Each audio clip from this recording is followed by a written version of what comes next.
Je ne sais pas pourquoi le groupe de Dag Bediga encore refaire suffrage sur votre TV, puisque vous avez couvert l'Assemblée générale du bout en bout. Vous avez analysé les faits. Vous savez qui a été élu président du cadre de concertation des confessions religieuses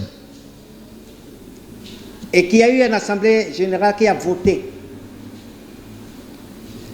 Si je dois revenir un peu sur les faits, en 2021, vous étiez à la salle de conférence du médiateur de la République. Vous avez couvert l'événement de l'Assemblée générale que nous avons tenue le 30 janvier 2021, où il a été mis en place un comité transitoire dirigé par l'imam Afossatou Mohamed de la communauté musulmane. Et Dag Bediga était son premier vice-président. Je dois vous avouer que Dag Bediga est un cas, c'est un os dans la gorge des membres du cadre de concertation des confessions religieuses. Dag Bediga, depuis 2021, voulait prendre la tête du cadre de concertation des confessions religieuses, mais il est frappé par un critère. Les tests ne disent pas qu'on doit nommer le président du cadre de concertation des confessions religieuses. Le mode d'élection dans nos tests n'était pas clair.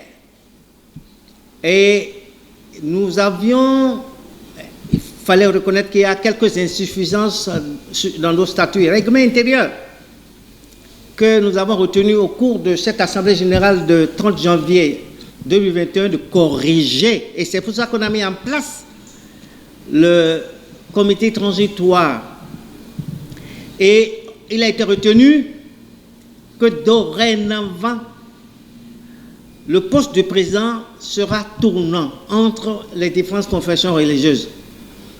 Puisque les chrétiens ont occupé ce poste pendant 3 mandats, donc il va falloir que les chrétiens laissent la place aux autres confessions, ça veut dire la communauté musulmane et les endogènes. Les tests, un comité technique a été mis en place pour toiletter les tests. Le comité technique a soumis les tests au conseil d'administration qui a approuvé et corrigé les tests proposés par le comité technique. Et les tests corrigés par le conseil d'administration ont été soumis à l'Assemblée générale. Puisque nous avons procédé à une Assemblée générale extraordinaire pour corriger les tests le 24 septembre dernier. Et nous avons passé 2h30 pour toiletter les tests. Et les endogènes étaient les premiers à faire beaucoup d'amendements, à corriger les insuffisances qu'il y a dans nos tests, même la communauté musulmane aussi. Et nous avons soumis le test au vote.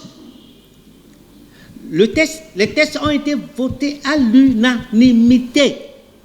Donc ça veut dire que l'élection du président du cadre de concertation se fera par élection.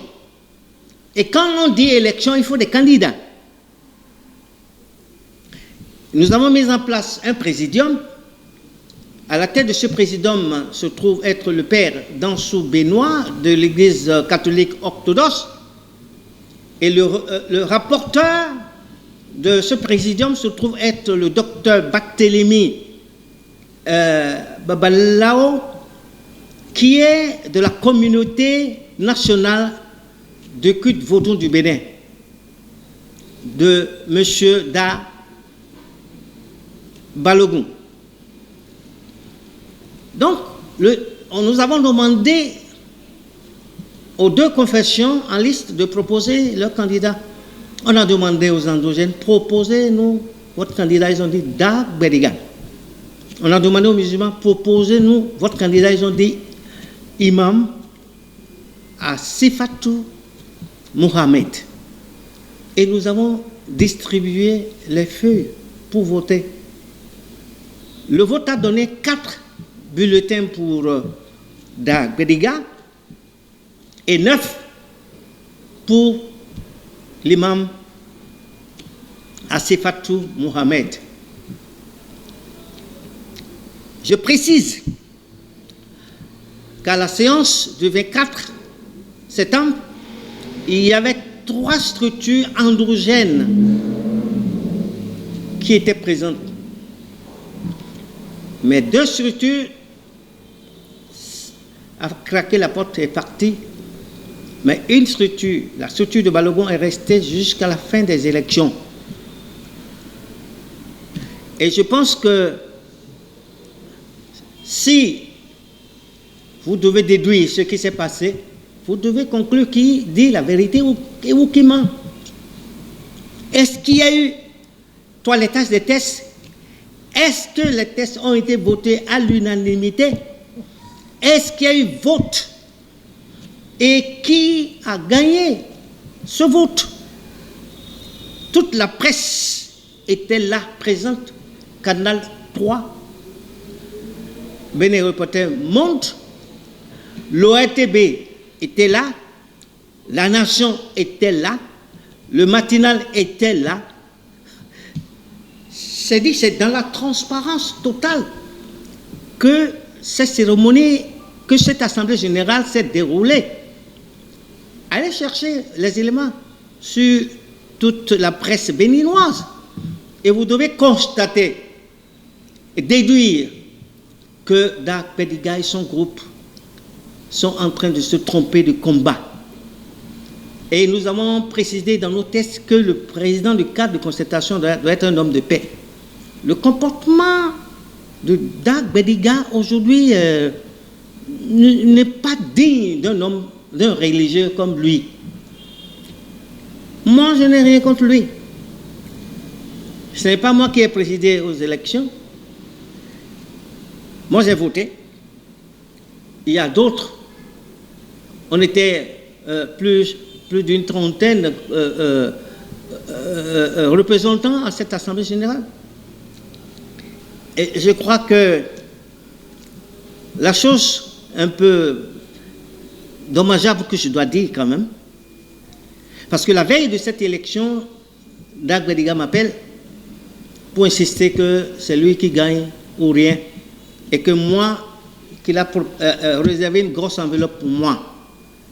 J'ai ri. Qu'est-ce que j'ai à faire avec ça? Il a voulu vous soudoyer. Et il a voulu me soudoyer. C'est ce qu'il a fait en 2021. Je peux vous montrer, il est venu chez moi avec Yekini Abou, qui est actuellement le président par intérim du cadre de concertation de la société, avec un mouton. J'ai l'image sur mon iPad, je vais vous le montrer. Il est venu chez moi avec un mouton. À la veille de notre assemblée générale, j'ai dit, mais qu'est-ce que je vais faire avec ce mouton? Il dit que c'est eux qui vont prendre la tête du cadre de concertation, sinon, et ils ont commencé par me menacer de mort. Ils ont même dit qu'ils vont envoyer des abeilles dans la salle et que l'assemblée n'aura pas lieu. Mais un type comme ça, nous travaillons pour la paix, un type comme ça, si à la fin quand ils ont claqué la porte, ils ont fait une déclaration. Vous avez pris cette déclaration, ils ont dit qu'ils démissionnent. Ils démissionnent du cadre de concertation. Temporairement? Bon, je ne sais pas si c'est temporaire. Ils disent qu'ils démissionnent du cadre de concertation. Ils ont annoncé leur démission. Et s'ils n'annoncent même pas leur démission, je crois que c'est difficile de les réintégrer au sein du cadre de concertation parce que nous avons un groupe endogène qui siège au sein du cadre de concertation. Pasteur, alors pour Dag Bediga, dans son intervention, dénonçait le fait que la présidence du cadre de concertation des confessions religieuses étant une présidence tournante, avant le toilettage des tests, il fallait que les religions endogènes prennent au moins pour un mandat la tête du cadre. Mais comment se fait-il qu'en 12 ans, ça ne s'est jamais fait? Dans les tests, oui. Que disent véritablement les tests? Dans les tests, oui. Les anciens tests, il n'a jamais été dit que la tête du cadre sera de façon tournante. C'est dans les nouveaux tests que nous avons inscrit cette phrase en disant que désormais, le président du cadre de concertation sera de façon tournante. Mais là alors, ce que nous avons ajouté, les musulmans n'ont jamais fait un mandat plein. Celui qui a occupé le poste en tant que comité transitoire, on dit que c'est la transition. Le premier imam qui est décédé, Feu Sani, il a été nommé pour 1 an, il est décédé après.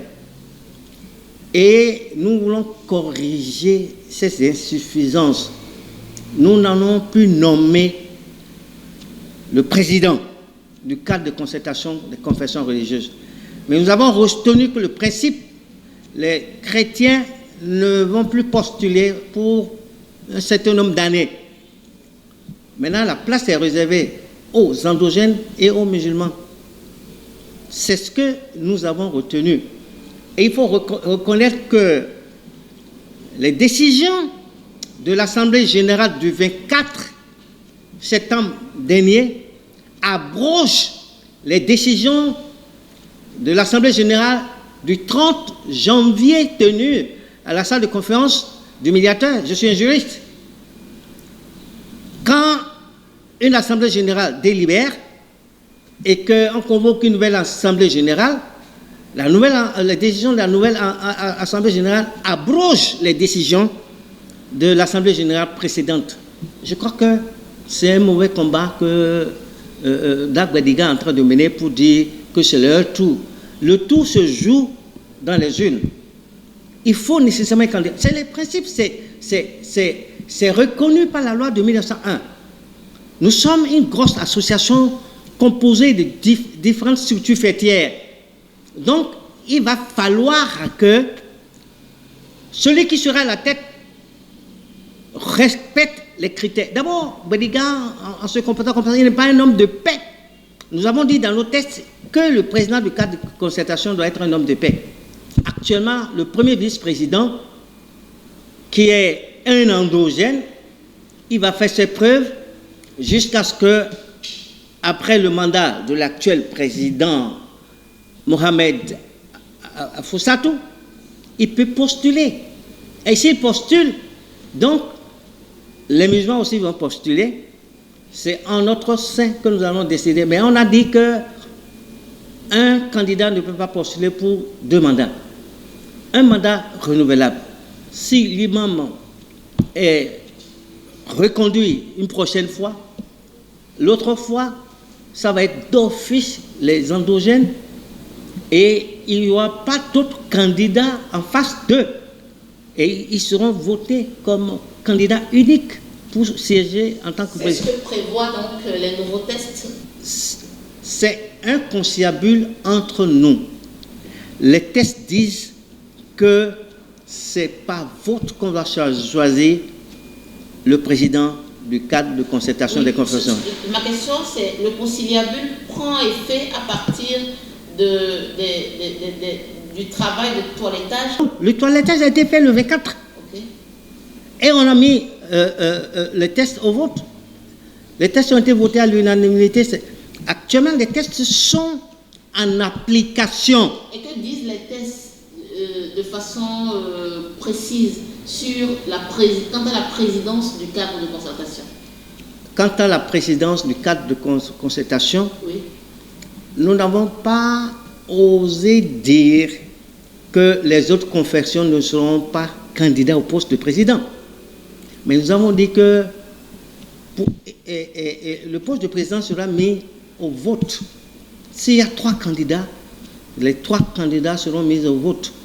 Maintenant, entre nous, on s'est entendu que ce qui est écrit dans le texte, le président du cadre de concertation sera de façon tournante. Donc, les chrétiens ont déjà expérimenté la présidence pendant 3 mandats. Donc, d'office, les chrétiens, pour un certain nombre d'années, ne peuvent plus postuler au poste du président du cadre de concertation. C'est ce que ça veut dire. Si c'est de façon tournante, aujourd'hui, nous constatons que c'est la communauté musulmane qui est au poste et ils ont 2 mandats. Un mandat renouvelable. Il ne peut plus aller à un 3e mandat. Maintenant, les années qui vont suivre, si les musulmans ont fait 2 mandats, ceux qui vont suivre, c'est les endogènes. Donc, ils ont encore de l'avenir devant eux. Parce qu'il faut qu'on les éprouve au sein de ce conseil d'administration pour voir comment le vivre ensemble. S'il n'y a pas un vivre ensemble avec celui qu'on peut désigner comme président, il ne sera jamais président. Je ne sais pas si Dagbediga, quel qu'en soit, si on doit reprendre les élections demain, est-ce que les gens vont accepter de le nommer président ou de l'élire en tant que président du cadre du conseil? Je ne pense pas, parce qu'il est en train de détruire ça. Il faut reconnaître que les endogènes représentent, ils ont 6 structures fêtières. Nous n'avons eu que 3 structures fêtières qui ont siégé à cette Assemblée générale. Prochainement, nous allons tendre la main aux autres structures fêtières pour qu'ils y intègrent. Et c'est entre les membres de toutes les structures fêtières endogènes, c'est ce que les textes prévoient, qui vont désigner un candidat consensuel. Ça peut être Bediga, ça peut être Balogun, ça peut être quelqu'un d'autre. Parce que quand il y a plusieurs structures fêtières au sein du cadre de concertation, il faut que les différentes structures fêtières s'entendent pour dire voilà notre candidat. Nous avons concédé avec les 3 structures fêtières qui ont siégé à l'Assemblée générale, qui nous proposent un candidat. Et ils ont proposé Dagbediga. Mais malheureusement, toutes les 3 structures n'ont pas voté pour lui. Il y a 2 qui ont voté pour lui. Il y a un qui est resté jusqu'à la fin, qui a voté pour le président actuel. Donc, en leur sein, c'est qu'il y a une malaise. Et nous ne voulons pas quelqu'un pour traîner ces malaises, pour détruire le cadre de concertation. Nous voulons travailler pour l'harmonie au sein des structures des différentes confessions religieuses pour qu'il y ait une harmonie entre nous. Et voilà. Je pense que je ne veux pas dire plus. Vous devez analyser et comprendre qui dit la vérité et qui est en train de mentir. Moi, nous avons joué notre rôle. Les textes ont été votés. On a passé au vote. Il a perdu. Tout ce qu'il a, il n'a qu'à aller saisir le tribunal. Ce n'est pas le ministère de l'Intérieur. Nous sommes une association. Le ministère ne peut pas nous imposer Dagbediga comme président du cadre, ni le chef de l'État. Non. Je ne pense pas. Nous allons déposer notre rapport et le nouveau test conformément à ce que prévoient les tests. Et nous allons attendre un mois pour avoir notre nouveau récépissé.